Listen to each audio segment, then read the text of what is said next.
नमस्कार मैत्रिणींनो, जिव्हाळा गृह उद्योगमध्ये आपल्या सर्वांचं स्वागत आहे। आज आपण एक खास रेसिपी बघणार आहोत, ती आहे इडलीची रेसिपी। आपण चला त्याचं साहित्य बघूया। इडलीसाठी घेऊया आपण ही डाळ आपण ही 7 ते 8 तास भिजवून घेतलेली आहे। चांगली भिजवून घ्यायची त्याला आणि बारीक करून घेऊया।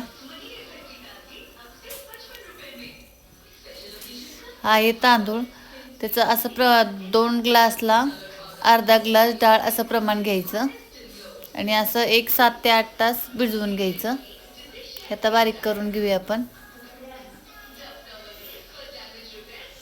डाळ पूर्ण बारीक झाली पाहिजे आणि तांदूळ थोडासा जाडसर राहिला पाहिजे असा तो बारीक करायचा। डाळ पूर्ण बारीक करून घ्यायची।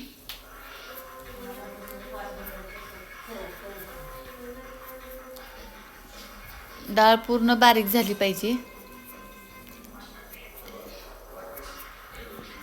तुम्हाला दाखवते की कसं झालं आहे ते।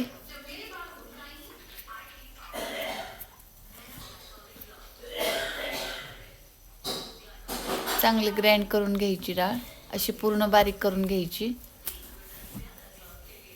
जास्त पातळ बी ठेवायचं नाही आणि जास्त घट्ट बी असं व्यवस्थित बनवून घ्यायचं। आता तांदूळ बारीक करूया। थोडा तो जाडसर राहिला पाहिजे, ज्यामुळे इडली आपली फुलते चांगली। त्याच्यामध्ये थोडीशी बारीक कणी अशी राहणं गरजेचं आहे। हे बघा, तुम्हाला दाखवते मी, अशी बोटाने बघायची, अशी कणी राहणं गरजेचं आहे। त्यामुळे इडली आपली चांगली लुसलुशीत आणि फुलतेही। असं बारीक करून घ्यायचं आणि दोन्ही व्यवस्थित मिक्स करून घ्यायचं। थोडासा सोडा, आपल्या चवीनुसार मीठ टाकून ते चांगलं एकजीव करून घ्यायचं। दोन्ही मिश्रण असं पूर्ण हलवून एकजीव करून घ्यायचं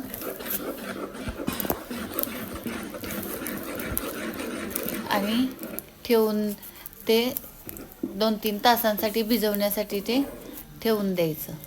असं पूर्ण बघा कसं झालं आहे छान।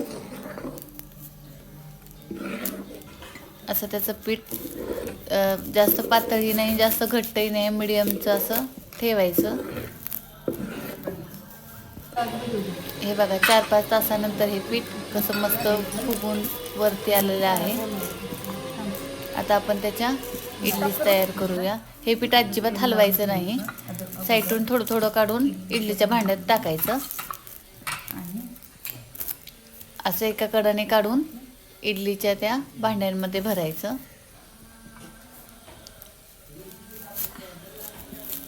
छान आणि लुसलुशीत इडली तयार होते। त्यामुळे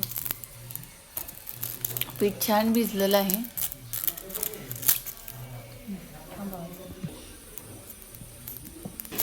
आता त्यांना वाफवण्यासाठी ठेवून देऊया आपण इडलीच्या कुकरमध्ये। एका वेळेला 12 इडलीच तयार होतात आपल्या। एका कुकरमध्ये 12 इडली तयार होते त्या। आता हे आपण 10 ते 15 मिनिटं शिजवण्यासाठी ठेवून देऊया। आता 10 मिनिटं होऊन गेली आहेत। आपण बघूया, असं हात लावून बघायचं की इडली अशी तयार झालेली आहे। ते हाताला चिटकत नाही अजिबात। त्या अशा काढून घ्यायच्या। बघा कशी छान आणि लुसलुशीत इडली तयार झालेली आहे।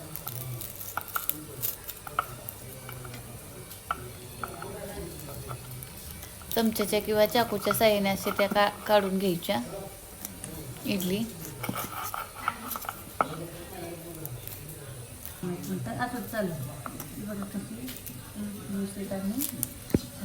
हे बघा कशा लुसलुशीत आणि छान तयार झाले ते।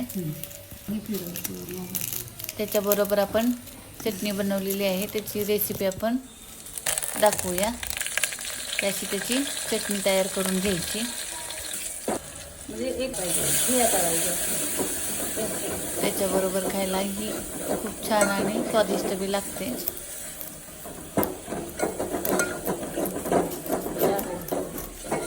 चटणीमध्ये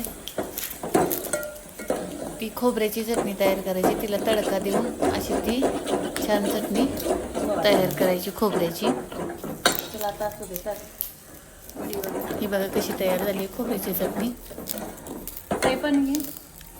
तिला हिरवी मिरची, जिरा, कोथिंबीर, कढीपत्ता याची फोडणी द्यायची. खोबऱ्याच्या चटणीला ही अशी सरसरीत छान तयार होते. म्हणजे त्याच्यात आपल्याला टाकायला ना काय का नाही.